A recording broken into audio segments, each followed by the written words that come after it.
If you can share briefly, anong may particular moment na pinaka-close na nangyari na between sa inyong dalawa in real life? How close po sa movie? Yeah, yung nangyari sa movie na close na in real life. Kissing.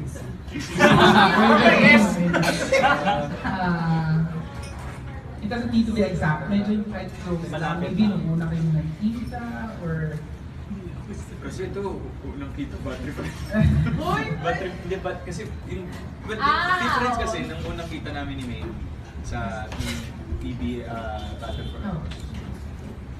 Hindi naman bad trip ang naramdaman ko nun eh. Yung pag-plywood. So very different. Ikaw yun yung close.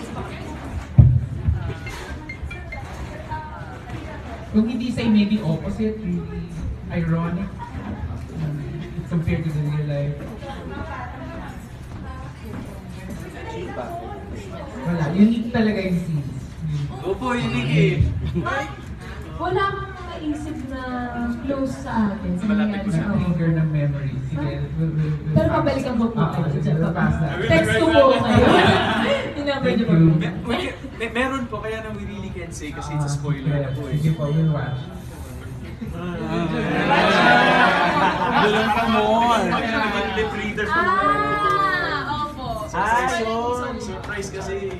Yun. Mag-usap po tayo sa Parang Monday. that scene parang replicates Aldab before. Ano siya, yung showcase niya po, yung Showcasing it was very technical. But if you watched it, you will see that this is Aldab when we were starting. Maganda ang gabi ng busy. Hindi nagkakatagpo. Love ka talaga.